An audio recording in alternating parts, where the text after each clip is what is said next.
Amigos oyentes, hermanos queridos, buenos días. El Evangelio del día, hoy 28 de marzo del año 2022. Aquí estamos Patricia y Miguel, este matrimonio cristiano, dispuestos a leer y comentar este Evangelio. Primero la lectura, Patricia. Lectura del Santo Evangelio de nuestro Señor Jesucristo según San Juan, capítulo 4, versículos 43 al 54. Jesús partió hacia Galilea. Él mismo había declarado que un profeta no goza de prestigio en su propio pueblo.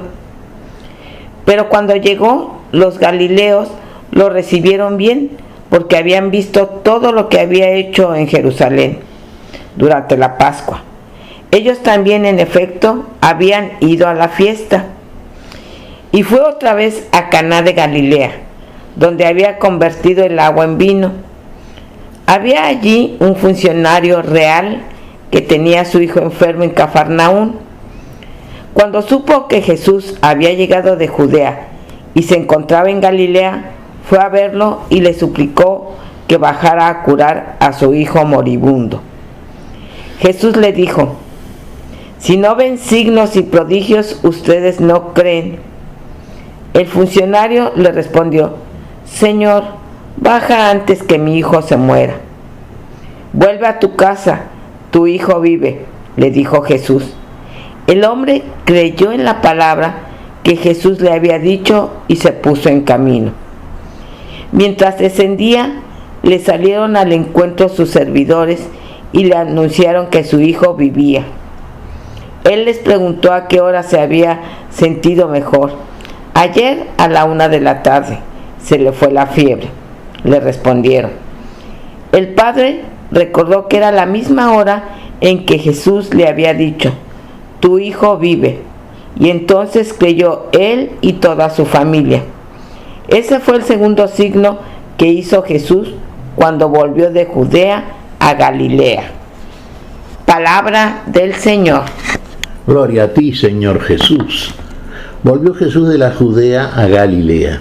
Recordemos, en Galilea el Señor había proclamado la palabra, había enseñado, había hecho signos, milagros, y los galileos habían sido testigos de estas cosas que hacía Jesús. Y realmente cuando volvió a Galilea, lo recibieron, lo aclamaron realmente.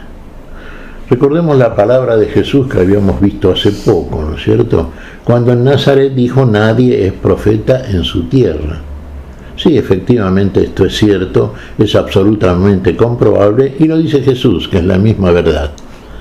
Pero aquí parece, uno dirá, pero este acontecer desmiente lo que dice el Señor.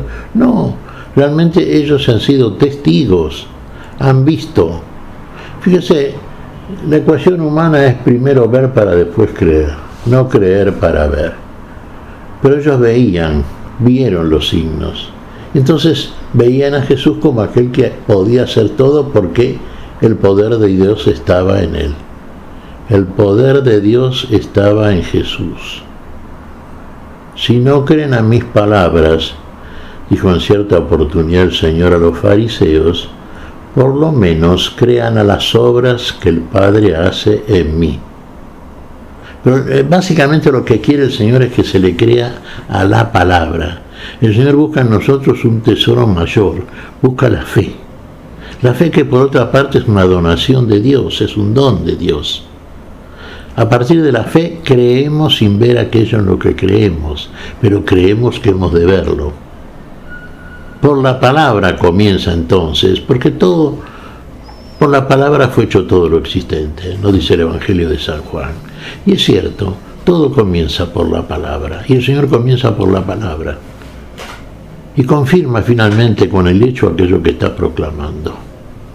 Y seguramente nosotros, si por la fe, verdadera fe, fe cierta, fe que obra, fe que recibe verdaderamente y obra en consecuencia, con lo que a partir de la fe entienda conforme a la palabra que Jesús, el Maestro único, nos enseña. Entonces vamos a ver en nosotros todas aquellas cosas que el Señor nos dice. ¿Tenemos fe en lo que nos dice? Y si tenemos fe, finalmente veremos aquello en lo cual creemos realmente. Bueno, acá Jesús, por ejemplo, llega a Galilea y bueno, se le acerca un funcionario, probablemente un lugarteniente de Herodes, ¿no es cierto?, pagano. Jesús no hacía, no discriminaba a personas, atendía tanto a los israelitas como a los paganos. Uno dirá, pero ¿cómo? ¿Porque Jesús era un israelita? Sí, efectivamente lo era según la carne. Pero Jesús era antes palabra de Dios, era en el principio, era aquello por lo cual todo lo que existe fue hecho. Y era entonces consecuentemente para todo lo creado. Y no estaban excluidos los paganos, por supuesto. Tanto unos como otros, paganos israelitas, fueron hechos a imagen y semejanza de Dios, creación de Dios. Los otros acontecimientos que siguieron, bueno, parten también de un principio de negación que viene del hombre del polvo, del barro, de donde procedemos todos y tenemos esa herencia adámica. Pero el Señor viene justamente a recuperar lo que se perdió en Adán. Y lo está haciendo por la fe y a través de la fe. Bueno, este hombre se acerca a Jesús y le dice que vaya a su casa, que su hijo se está muriendo. ¿Y Jesús qué es lo que dice ahí? Ustedes si no ven signos, si no ven prodigios, no creen. Sí, Señor, pero mi hijo insiste, el oficial pagano. Entonces la segunda respuesta de Jesús es esta: tu hijo vive. Así, cortito, decisivo. Tu hijo vive. Ve a tu casa.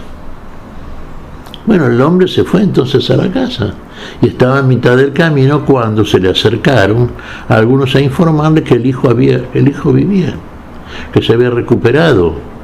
Claro, el hombre ya quedó asombrado, sin duda, plenamente alegre, y preguntó a estos servidores, estos sirvientes, cuándo el hijo volvió a vivir, cuándo recuperó, digamos, se recuperó de la fiebre. Y le dijeron la misma hora en que Jesús le había dicho, tu hijo vive. Y ahí creyó en el poder de Dios, creyó él y creyeron todos los miembros de su casa. Uno dirá, sí, claro, como para no creer. A distancia a uno le dicen, tu hijo vive, cuando está muriéndose, y se lo dicen exactamente a la misma hora en que a esa distancia el hijo se recupera y vive. Es un milagro que solamente puede hacerlo Dios. Y Dios estaba en Cristo Jesús, recuperando, trayendo de nuevo a la vida todo lo que se había perdido. En Cristo no vino a juzgar. En su primera venida el Señor vino a ser juzgado. Vino a salvar a lo que estaba perdido. El Señor vino a ser juzgado por los hombres. Pero fíjese que la segunda vez vendrá también, pero a juzgar a los hombres. Mientras tanto, en este tramo de la fe, en esta vida que vivimos terrenalmente, si la fe está en nosotros, estamos sembrando o siendo sembrados por la palabra para la vida plena, en la definitiva vida que el Señor dará a aquellos que son dignos de merecerla. Es el momento, ahora, aquí y ahora, es el tiempo para creer en aquel que habla la verdad, que es la verdad, que nos dice todas las cosas y que dice todo aquello que hace. La palabra de Dios, el testimonio es de Jesús, y Él muestra como hombre lo que hace Dios en el hombre para recuperar la vida a todos los hombres, y como hombre va a resucitar también por el poder de Dios que nunca deja de estar en él. Fíjese aquí en este caso claramente el poder de Dios en Cristo Jesús. Tu hijo vive, el hijo vive, la palabra de Dios lo dijo en Cristo Jesús, tu hijo vive.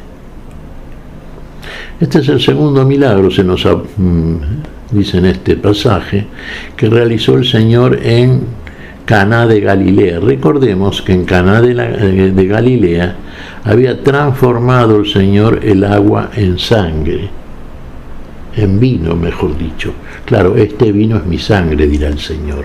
Teniendo en cuenta esto, transformó el agua en vino. Recordemos en las bodas de Caná, donde se había acabado el vino, y el Señor convirtió el agua de los contenedores del agua de la purificación en vino. Entonces, el mejor vino, el vino abundante, el vino que nosotros sí sabemos es la expresión de la sangre de nuestro Señor Jesucristo, aquel que consuma la boda, verdaderamente, aquel que nos limpia de todos nuestros pecados.